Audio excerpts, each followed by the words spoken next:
Parit besoj që i kanë. Pyetje, përse dështuan këta? Prej Kinfilmit, tradhtisë Kinfilmit, apo aftësisë së oficerëve të sigurimit të shtetit? Se ky është debati. Dhe unë po pyes tani një profesioniste dhe jo një nga këta që o ka qenë ishte oficeri i sigurimit ose ka një lidhje tjetër, se besoj ti e di që ky është një debat që s'ka nuk përfundon. Dhe është normale mos përfundoj përderisa ende kërkohet. Kinfilmi, nuk ka qenë vetëm Kinfilmi, faktikisht ato kanë qenë 4. Se vetëm Kinfilmi është më i famshëm. Po, ka qenë 4 veta, 4 e sigurimit, pardon. E shërbimit sekret britanik. Mi-6. Ashtu dhe. M5, M6, por këta nuk është vetëm në Shqipëri. Domethënë ka pasur ky back roll operation i CIA-s dhe i britanikëve kryesisht me njerëz nga vendet ku të desantoheshin në kuadër të luftës së ftohtë. Është një operacion i menduar gjatë luftës së ftohtë për të angazhuar pra frontin anti-bolshevik. Dhe agjentura ruse, dhe shumë interesante dokumentet e agjenturës ruse që janë edhe në arkiv shtetit, sidomos korrespondenca me Metsheut në atë kohë, e jashtëzakonshme kur në një farë mënyrë i raportonte Enver Hoxhës mbi shërbimin sekret bolshevik rus në Tiranë, çdo gjë dijej. Domethënë Papa, çdo gjë, nuk e di nga filmi është më veçantë, 4 e famshme e Zoja Papa, sepse ky është një debat. Ju jeni duke thënë që Kinfilmi ishte ai për shkak informacionit. Jo vetëm Kinfilmi. Janë shumë burime informative. Jo vetëm Kinfilmi, se Kinfilmi është më i famshëm i flas pra. Janë shumë burime se janë edhe 3 tjerët që të dhënat e shërbimit sekret ka prishur një punë të jashtëzakonshme KGB që bëri që të dështonin operacionet e CIA-s. Po patjetër. Dhe të kapeshin nga parashuta sa binin ata, ti kapte sigurimin e shtetit. Po mendon se me teknologjinë e sigurimit të shtetit të Shqipërisë ishin kaq të aftë, kaq të zotë për të kapur desantët që zbrisnin në tokën shqiptare, në aparaturë, pra është një momentin që agjentura punon, ke pas prezencë këtu, nuk e mbaj mend tash numrin se kam parë në arkiv se sa kanë qenë rusë. Po, është një numër shumë e jep me Metsheut, nuk e mbaj mend se duhet jemi sakt, por unë kam dokumentet me Metsheut, disa biles, jo një, ku raporton mbi shifrat me emra filan Fisteku dhe shërbimet e tyre. Dhe i gjithë operacione, apo të tërë operacionet, të tëra tentativat janë zbuluar. Kinfilmi dhe shokët e vet, apo qoftë burime të tjera agjenturore, se nuk janë vetëm bolshevikët, pardon, rusët. Janë njësër agjentura që kanë operuar në kuadër të agjenturave brenda perdes hekur të lindjes Europës lindore, të cilat kanë ndihmuar dhe kanë bërë që ne të dukemi aq shumë të suksesshëm, faktikisht ishin të suksesshëm, por brenda kuadrit të luftës së ftohtë, përplasjes të themi tamam të ftohtë midis 2 bllokeve. Dhe ky desantim nuk është thjesht për Enver Hoxhën, por është një lloj përplasje që kuptohet operacionale midis 2 bllokeve. I ke syll si gazi degës, thoshin atëherë. Mos i bëj syll si gazi degës. Ky është gazi degës. Unë mbaj mend një rrëfim që më ka bërë në një nga këta të përndjekurit, ku thoshte sa herë në lagje shihja ose dëgjoja zhurmën, dridheshim. Këtu në Tiranë? Jo. Jo në Tiranë, në një nga këto, më tash, më duket se në një nga këto rrethet kur tregojnë këto konferencat dhe rrëfimet që kam dëgjuar. Sa vinte gazeteri? Domethënë, duke pas parasysh statusin social të tij i deklasuar, sa herë shikonte një gaz apo sa herë dëgjonte motorin, sepse edhe makinat kanë qenë të rralla. Në karrocë kalonte me kuaj, po këto makinat në atë kohë dhe me këtë bëshin arrestimet?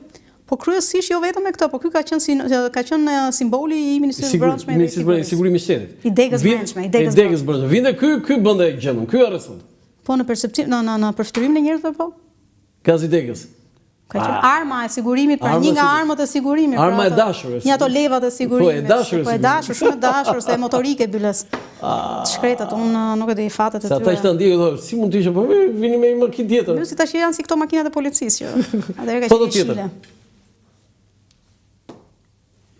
Tirana. Zonja Papa, Tirana, pa ti është bloku. Si u kryo bloku? Kryohet si bloku. S'është vetëm shpikje shqiptare, bloku. Nga u mor modeli? Nga Moska? Po nga Moska patjetër. Çfarë ishte bloku? Kremlini? Po, Kremlini miniaturë. Këtu ke në Sofje. Kremlini i Tiranës. Ke Kremlin në Tiranë, ke Kremlin në Sofje, ke Kremlin në Gjermaninë Lindore, në Berlin, patjetër. Madje është shumë interesante se janë kthyer në zona turistike. Në qoftë se në Sofje deri në 63 me Krushovin këto filluan pak të hapen, Po. pra, po Berlini ka rezistuar me të drejtën, si pjesë, unë e di që ka rezistuar, harrova të shehemi si quhet, Berlinin lindor, dhe bloku. Po është interesante mënyra si u krijua bloku. Unë kam lexuar një rrëfim të Enver Hoxhës, kur ditët e para të themit të hyrjes në nëntor, me që jemi nëntor, të hyrjes së qeverisë përkohshme në Tiranë, kanë banuar tek Hotel Dajti, te suitat e Hotel Dajtit. Derisa pastaj piketuan shtëpinë ku ai e vjetër të Enver Hoxhës, ku ishte italian të inxhinierit, po, dhe Belotin duket sigur ka pasur emrin, mos gaboj. Dhe pastaj bëri shtesën. Pastaj bëri shtesën sepse u zgjeru familja e tjerë. Por interesante thoshte aty shihja si xhadet e biles në një mbledhje, në një kështu takim që i erdhën këta të byros politike Enverit në shtëpi, shkelën në një si xhadet vjetër shumë të bukur, shkelën i tha Enverit se kjo është si xhadi është fshet Verlacit. Të shtëpi vet? Po. Do të thënë si xhat qëllimi i shtëpisë kryesor, ishte fshet Verlacit. Kolaboracionistin, po, më të pasurit të Shqipërisë. Shkelën i tha. Ka janë arkive dokumentat, unë i kam. Se interesante kjo. Kështu është bërë bloku. Pastaj filluan. Po Shevqeti ishte kolaboracionist? Po ishte, pse jo? Ishte. Se kam frikë të them patjetër që ishte kryeministri i Shqipërisë, fashiste, i pushtimit fashist, kolaboracionist ishte. Tani na thoj diçka tjetër për bllokun. Në fakt është edhe një element tjetër, se edhe bloku kishim dhe një blok në rast lufte në Çorovod, besoj e di këtë fakt. Pjesa e bunkerëve.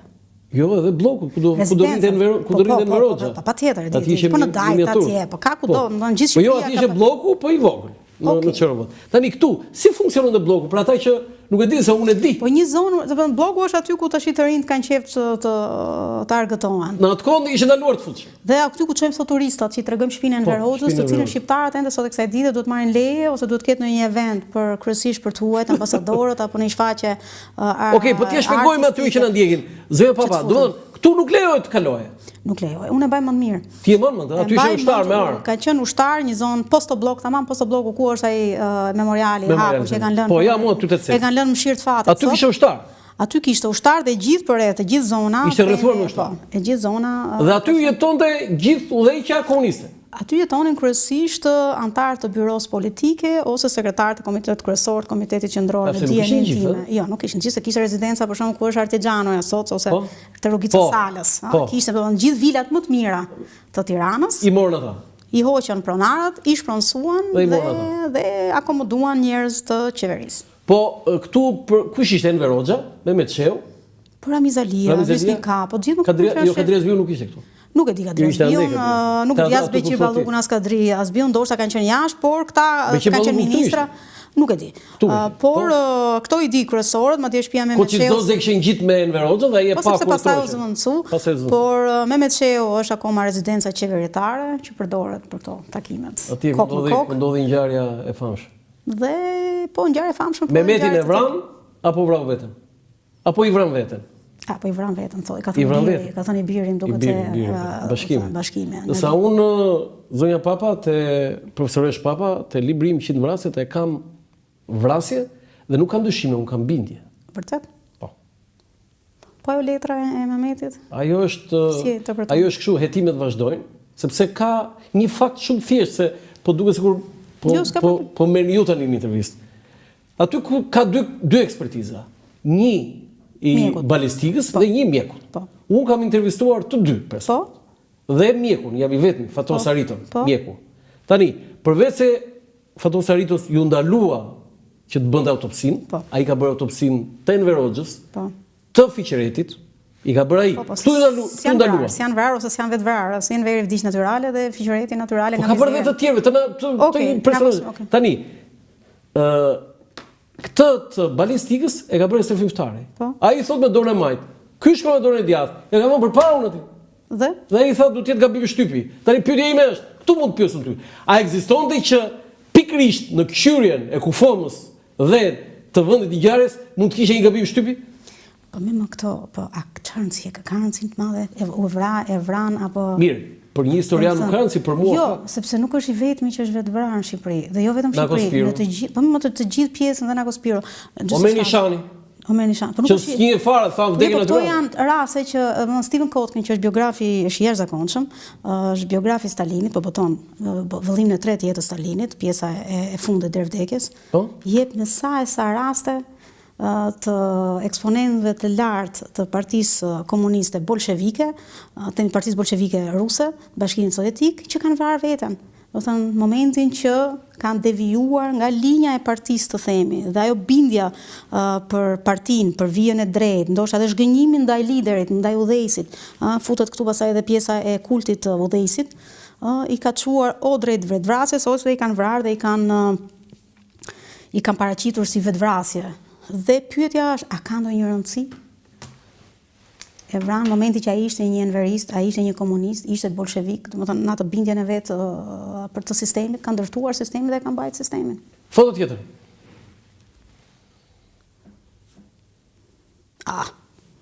Radha Vajgurë, Si mund të lija unë Trisja Enriqueta Papre mos i vija një radha e Vajgurit? ka mbajtur radhë të tillë, po. Ke mbajtur, Po, s'kam Sa vjeç ishe? Po ja, se ka qenë që nga 10 vjeç që kur mba filloja të ndërgjegjësohesha që isha aftë, ti tregoja prindërve që i ndihmoja, po patjetër, Ke qenë radhë Vajguri? Kam qenë radhë E Vajguri. sa ta ishe kur vajte që të kujtohet? Jo, mendoj Po që shumë ja kështu bidon sa të du se nuk e di kuptoj këtu dhe radhash atje, po do të nga atje fillon. Po ndoshta edhe çik më këtej. Po jo, patjetër që vazhdon, po bidon. Ai bidoni i metalt, kështu i alumint, Shikoj një çik ça vëre, asnjë nuk i ngjan tjetrit. Po, sepse çanta, ose kishin vënë ndonjë, edhe kur ishin të ngjashëm, kishin vënë ndonjë emblema, ndonjë shenja, ndonjë të Jo, për shkak si s'është ngjas. Kjo është njësoj si kariget në mort.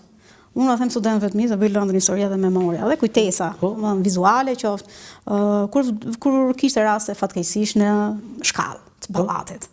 Dhe merrshin tashi, vinin komshinët, filxhante kafes dhe këto kariget. Unë mbaj mend kariget. Vinin dhe mbrapa ishte emri i Timati, quaj Kristofor, dhe mbrapa ishte emri i babit, sepse kishte aq shumë karige të njëjta, kjo lloj njeksimi, parafabrikimi. Unifikimi. Thot Max Velo, parafabrikimi i jetës, domethënë si ato pallatet parafabrikate, ti kishe kudo dhe në shtëpi njësoj mobiljet o rendit. Dhe kishe shtuar emrin ju. Po edhe ne. Dhe këtu bidonët e kishin nga një flas veçanti për të kuptuar se bidoni i Enriquetës apo një etiket. Po. Radha ishte simbolika e nivelit